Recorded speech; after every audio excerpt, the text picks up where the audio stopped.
What's up, Wargamers? Welcome back to World of Wargaming. I'm Isaiah. Today is the day my buddy Josh is over. We're going to get into some Relicblade. We're going to be starting off the first mission of the Storms of Kural. I hope I'm saying that right. I might not be, but the Storms of Kural, which is the campaign booklet that comes with the two-player starter set. And we're going to be starting with the Visions from the Watchtower, which is kind of a demo mission. It's the obligatory, smaller forces. We're playing 2 models each, learning the mechanics. But before we get into that, if you haven't considered hitting that like, subscribe, or bell notification, please consider it, because it does help us keep the adversary at bay. Let's get into this mission of Relicblade. The earth trembled as a massive portion of the rock face cracked under the surging storm. Slavering, hound-like lizards barked and began to charge at the crumbling granite pass. But the flash and crack of the gnome's gun turned the first lizard beast into a scattered mess. Odette let a satisfied smile across her face as she quickly readied a grenade from her pack. Odette shouted, "Iman and I will hold the pass. You and Kitra go the rest of the way alone. She will only need a few seconds at the Watchtower to describe the location of the first temple, but we have to do it before this whole cliff falls into the valley." That moment, Odette threw her grenade to deadly effect. Namka gave the sheer rock face a stern look. The Watchtower was just above, but the overhanging rocks seemed unscalable. He'd had no idea his solemn oath to undertake any hardship would include so much climbing. Slinging his shield over his back, he started planning his climbing route. But before he could even start, he saw the barefoot witch waving to him from the highest point of the Watchtower. A prodigious rush took hold of his person, and with a shockingly steady movement, he was lifted and gently placed by his companion's side. The relief of not having to make the climb under his own power quickly faded. They were not alone. A sinister bird-like creature was bent over the Watchtower's scrying orb, and the meanest battle pig Namka had ever seen burst into a full charge. At least 300 pounds of pure muscle was inbound, and the rain-slick stone of the Watchtower didn't offer any cover. Alright, friends. So welcome to Relicblade. So we're going to be playing this, the Storms of Kural campaign, or Kural. Not exactly sure how to say it. It uses a slightly different progression method than the campaign mode in the core book, because it's more card focused, I think, as opposed to keeping up with stats on the paper and everything else. So this first mission is kind of an intro scenario. We're going to be looking at the basic ins and outs of how the game works. So all the models on the table have a card, and it has some numbers on it. So we got their name. This is their action dice. When you activate a model, you get a number of actions equal to whatever that number is, and then most actions cost 1, some actions cost 2. Some actions are free actions, and then there are some basic universal actions, but you can only do an action 1 time per activation unless it has a multiplier here, like a ×2 or a ×3 or something, where you can use it multiple times. Gameplay is on a very small table. It's a 2x2. This is supposed to be a 1x1, but I don't have a 1x1, so we're technically playing on an 18x18 on the inside part of this Watchtower board. I'm starting off in the middle as the adversary. The advocate has climbed up the edge and will be right there. The goal is to use the special scry action to activate that stone. We'll take a look at what that does. The orb holds the secret location of the Kural temples. It's imperative that the heroes of the advocate uncover the secret knowledge before the tower is destroyed by the surging arcane storms, and the whole region is hopelessly consumed. The orb may be activated by using the scenario action. And the scenario action is activate. It's 1 dice on a 5. You can focus to use it. Anyone that successfully performed that scry action will permanently gain access to the Diverge Fate Weave action. We'll talk about Fate Weave actions in a bit. Back to the card. After the activation dice, we have their movement. So for every action dice you spend to move, they can move 2. And then we have their armor, which we'll talk about how that plays into combat when we get there. Here we've got their attack. So you see this one has a multiplier, range of 10. This is 4 is the target number, so 1 dice, you're looking for a 4. If you roll a 4, or exactly what the card says, it's a crit. and that scales up with extra damage. And then here's the damage modifier. And then I've got another different attack, and then here I've got a spell kind of thing. Or these are actually both. These are a debuff for the enemy and a buff for myself. Then we've got our health down at the bottom, point cost, upgrade things they can have, and then some keywords that'll affect the kind of upgrades they can take. And to start off the round, we've got a treasure token here, which will be worth something for whoever has it at the end. This particular scenario will only go for 3 turns, and each turn starts with the initiative phase. Alright, so this is just a head-to-head roll. I got a 6, he got a 4, so I'll have the first activation. I am going to activate my Dark Prophet. I'm going to focus, so that's one of my action dice. I have 6. And then I'm going to try to activate the scenario. Focus as an action, it gives you an extra dice to roll for an action to try to meet your target number. So my target number is 5 on 2d6. That's an 8. So I will activate the scrying thing and do the ability. I'll have the thing. I'll have the access to that. Then going to use my attack. So I'm going to use the decay. Now with this, my understanding is that you don't pre-measure it. You declare your target, then you measure your range, and then you roll your dice. So in that aspect, the game is going to favor the seasoned wargamer a little bit, but overall the rule set is very, very, very new player friendly. For a decay, I'm looking for a 4 or better. That is a fail, but decay has a multiplier, so I can do it again. That is a fail, so that's 4 of my actions, and then I'm going to move back 4 inches, which will take my last 2 remaining action dice, and then play will pass to my opponent. Josh, wave at the camera. Josh is an old friend who's getting himself into wargaming, and he agreed to come hang out and play this new game with us. So, Josh, who do you want to activate? I'm gonna activate the witch. Okay, and so witch has 6 activation dice. Yep. Is that correct? All right, so we're gonna figure out what he wants to do. All right, so we got the witch whose first activation dice going to use Razor Winds on the pig. You gotta roll it. 2 Razor Winds again. Does not go Next up, gonna focus. So that's 1 action dice down to 3 remaining. And then he's gonna use the Chinook ability, which lets you teleport somebody basically, right? Yes. Okay. So Chinook needs a what? It needs a 6. 6, and you got 3 dice to roll because it's 2 dice to activate it, 2 action dice to do it, and then he's got an extra 1 for focus. And that'll absolutely go off. So what are you gonna do there? All right, so I'm gonna move the warden. Let's see here, 6 feet of current location. So Yeah. Okay. Grab the widget, move him on up. Nope, that'll be 5. Activate action dice on the witch. Gonna move her 2-inch movement into some cover right there, which leaves me to activate. So War Pig has a passive ability that says allies within 3 inches may reroll an attack or damage dice. So he gets a reroll here. So I'm gonna start with the War Tusk into the Warden. Looking for a 3. War Tusk hits. All right, so we've hit. Now into how damage works. So I roll a dice. I got a 5. And I add the damage bonus of the weapon, which is a 3. So I have an 8.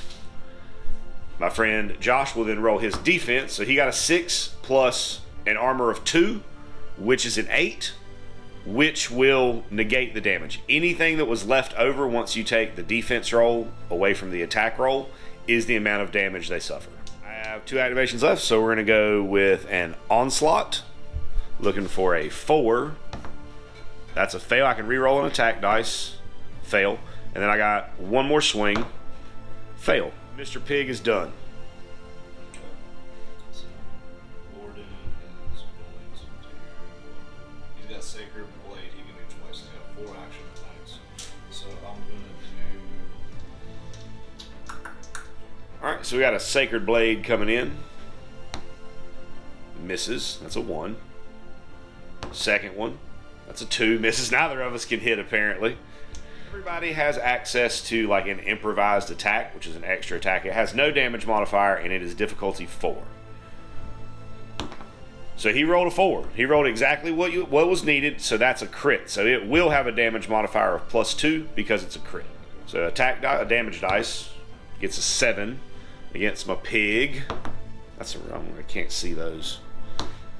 Gets a 3 plus 2, which is a 5. So I'll take 2 damage there. Action dice for the warden, gonna get a dodge token. So dodge is one of the base actions, the basic actions, and it says that when you've been hit, after they roll the damage dice, you can choose to spend the dodge to roll an extra defense dice on your defense. Any of the tokens like dodge or most of the debuffs, those stick around, or anything that says for 1 round, those things stick around until that model activates again. Brings us to the end of the round, which would be a recovery phase.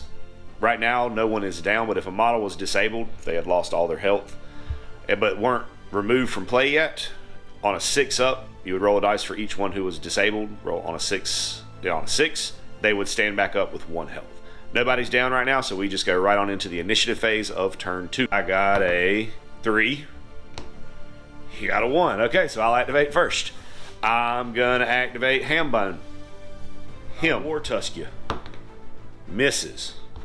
Okay. I'll try to onslaught you. Hits. So this has got a plus 4 damage. 6. I'm gonna re-roll that damage roll. I can do that once per thing. 9. That's much better. 5, 7. So you'll take. So I got a 9. He has a 7 with his 2 armor. So he'll take 2 damage. One more onslaught. That is a miss. Activation passes back to Josh. All right. So Josh is going to activate the Warden. So the dodge token goes away, and he's going to use Inner Peace. So he's going to focus, and then he's going to use that focus to try to cast Inner Peace to heal. Looking for a 4. That's a 6. That'll go off. So he'll heal those 2 damage that I just dealt to him, and he's got 1 activation, 1 action dice left. Probably a dodge token. Sacred Blade. Okay, gonna swing. All right, swing it up. Sacred Blade into the pig. 2, he needs a 4. Yep. So no hit. And then it goes to my activation. So I'm going to use movement, one of mine for movement. Well, wait a minute. Yeah. So I'm going to move back 2 inches, pick up the treasure token with an activation, and then move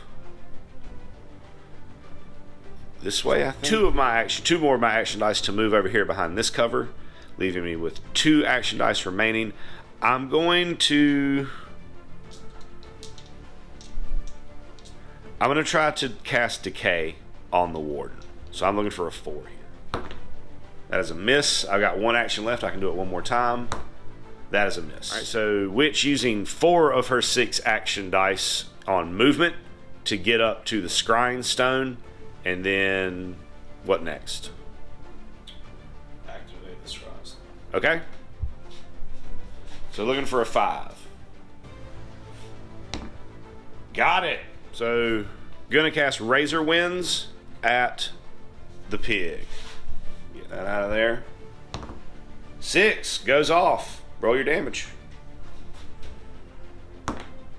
So that is a miss. Not bad. That's the damage. That's the damage roll. So it's plus 2 for Razor Winds. So we got a 4. No damage for recovery phase, which nobody is disabled, so we don't really have one. And then we go to the initiative phase. All right, so then we go to initiative, which is a roll off. I got a 6. You got a 1.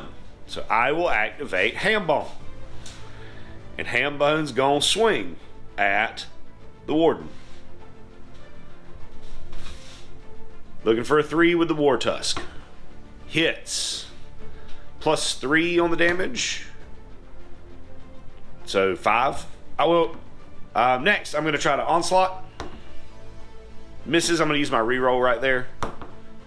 Hits. This is plus 4. That's 9. So your defense roll. Ooh. That's a 3. So that'll be 6. So that lays him down. Now in the game, when you go to your last health box, you're basically knocked unconscious. So we lay the model down. Now if I were to do another damage to that model, it would be dead and removed. If the witch, I'm going to just kind of for example's sakes right here, if the witch were standing right here, I would not be able to swing at him because of a rule called protect your friends. Because she's within that range and engaging me as well, I would have to attack her because she's protecting me from getting to him. I have one action left, so I'm going to try to finish him off. So, looking for a 4. That hits. That's a 10. Next up will be Josh with his Witchy Woman. Using 3 of her action dice to move to right here. And then going to do what, my friend? Razor Winds. Razor Winds, go. Nope. That's 2. Now because he activated the Scrying Orb, he does have 1 reroll. Let's do it. So he's going to do that here to get rid of that 2. You got to keep the reroll. That's a 1, which is worse. But you still got an action left, and you can Razor Wind twice. So you're going to Razor Wind again. 2. That is unfortunate. He was rolling so hot last night when we were doing like the prep games to try to figure everything out before we started playing. And just both of our dice, neither of our dice are particularly good today. You've got 1 action left. I don't think there's anything you can do with it. You could have moved closer to me here and then use the improvised attack with your last action, or you can do a dodge. Can I do Read the Winds, burn a dice with that, and then do Razor Winds with the hit? Activation here, going to do a dodge, which brings me to here, and the only thing that I really have to do here that matters are... Alright, so we're going to try to corrode. I got 2, it's a 2 dice action, and I need a 6. So that'll go off. So they have -1 armor on the witch. Then I'm going to come at it with decay. Now I also scribed the Scrying Orb, so I have 1 free game-wide reroll, which mine goes off, I get it. So that is damage roll time. I get a 5 plus 2, and your armor -1. I rolled the wrong dice, yeah, it doesn't matter.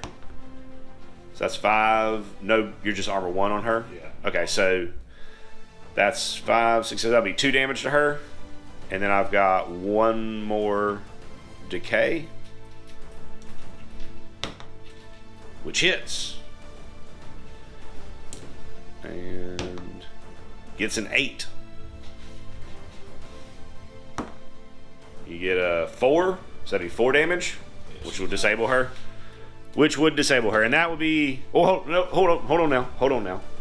At this point, we're at a recovery phase, and there is a model disabled. So Josh, on a 6-up, she would stand back up, which for this campaign, I'm not sure if it matters, but in regular campaign play, where people can die and you're using the regular in-the-book post-game sequence, I think it could potentially matter there. But that's it for this scenario. So this is the prologue to the Temples of Kural. After this game, it goes into the regular campaign scenarios, which are a little bit more fleshed out, larger, regular size 2x2 board. So will be a little bit more interesting. This is kind of the tutorial demo. I think we hit on a lot of the major rules here. I don't think we missed. We got to see how pretty much everything works. As I had the treasure token at the end of the game, I get to draw from the treasure deck, and I get Bastion. Shield only. Gain +1 armor while you have a dodge token. Okay, so I can use that on my Iguan, on the Lizard Marauder. So I'll have that going into game 2, which will be the Ruined something? The Fog Shrouded Ruins. Look at the upgrades in the cards. In the top left corner of the upgrade, it says what kind of upgrade it is. And then on the side of your card, it says how many of each kind of upgrade they can take. So you can take one that's this, one that's a weapon, one that looks like a potion, and then one that's something else I'm not quite sure. But that's how you know who can take what. And obviously, they would have to have a shield. He's the only model that I have on my team with. So that's going to be a hearty handshake for my friend Josh. Thanks, man. And a hearty, heartfelt thank you to all of you for stopping by, hanging out, watching us learn how to play Relicblade. I hope you have an absolutely amazing rest of your day. And as always, I'd like to say a big, huge, from the bottom of my heart, thank you to our patrons who support us and pledge to us over on Patreon. You guys are the absolute best. If you enjoyed the content you saw here today and that's something that you would like to consider doing to help out the channel, go over there, check out the link in the description, check out the Patreon. There's a lot of cool stuff over there, including access to our Discord server. Talk to me, hang out with me, talk about our work, what we got going on in the hobby, some shout outs, all kinds of cool stuff. Check it out if that's something that you think you would be into. And regardless of whether or not you do that, I want you to know that I am incredibly grateful that you decided to stop by and spend part of your day with me today, rolling dice and pushing toy soldiers around. I hope you have an amazing rest of your day, and as always, may the dice be ever in your favor.